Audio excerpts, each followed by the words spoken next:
Hey guys, Dr. Jackson here.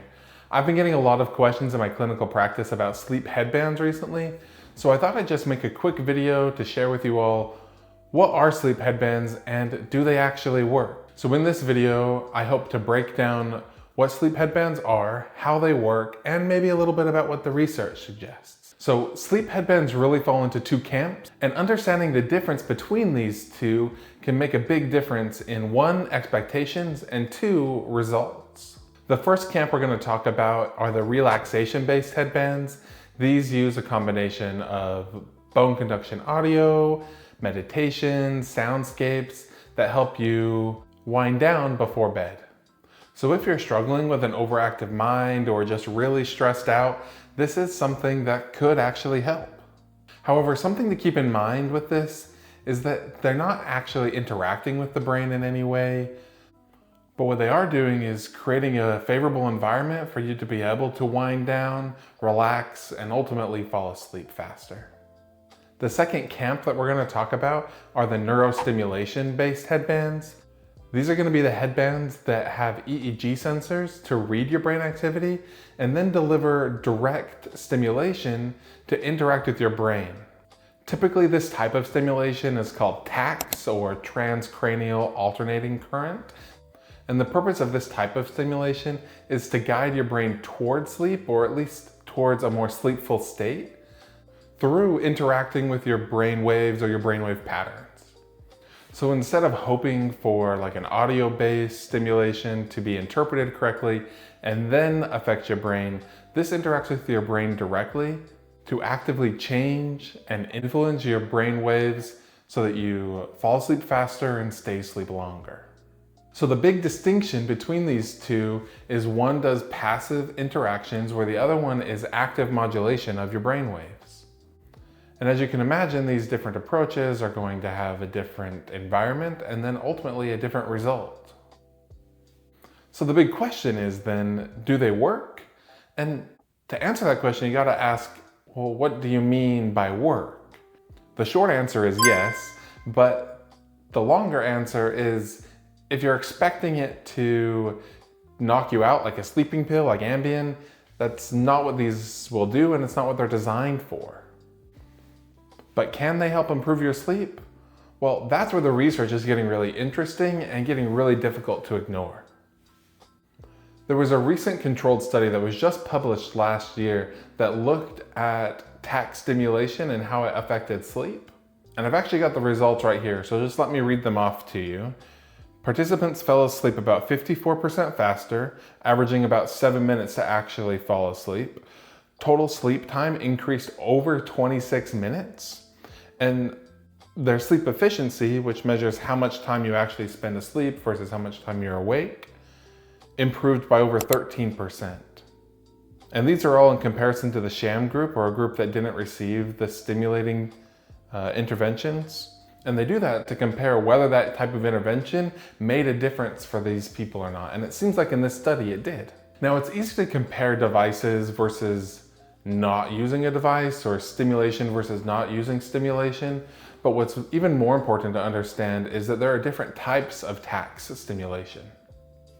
And this is important because everyone's brainwaves are unique to them. And so having a one-size-fits-all type of stimulation approach has varying results.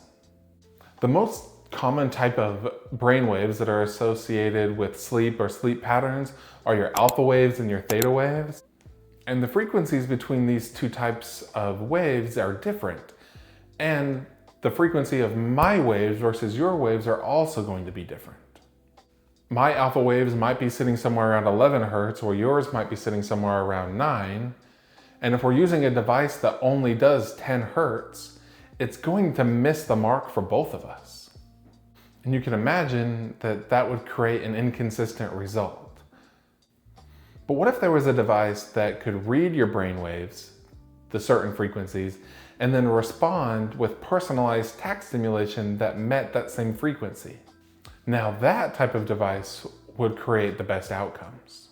Somni is the device that I've spent the most time with in this area. It was developed by a group of neuroscientists out of the University of California, Berkeley, and They took the research and that idea of personalized stimulation and they built a device that does just that. You strap it on and you wear it for about 15 minutes before bed, and during that time it maps out your brainwave patterns and then delivers personalized tACS stimulation to help take you from an alert state to a more relaxed and rested state. And then it has an AI model built into the app, so the more you use it, the more it can personalize your stimulation to you. So as you change, your stimulation will change as well. Now Somni does this over a couple of different phases. The first phase is the mapping phase, that it takes 7 days for it to get enough data on you to deliver the best personalized tACS stimulation. And then it spends the next month, multiple months, to really hone in that personalization. And the people that I've talked to, that's when they feel like they get the most value out of their Somni product, is during that second personalization phase, after that device has really learned them.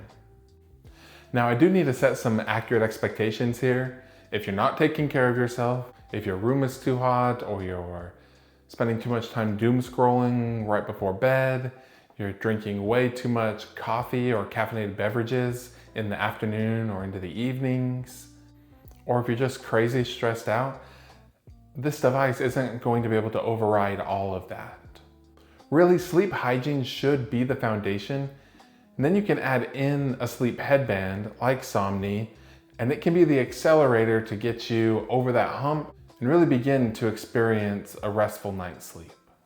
So if you're not actively already participating in a sleep hygiene program, I would definitely get started there. Look one up, start to apply the things into your daily life, and then that way you can get the most out of a device if you decide to invest into one. So in wrapping up this video, answering that question is, do these sleep headbands work? My answer would be yes.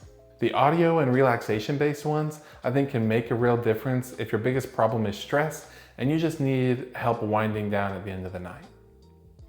But if your problems run a bit deeper, something more like chronic insomnia, then using a device that actively interacts with your brainwave patterns, something that delivers personalized stimulation like a Somni product, might be the better route to go.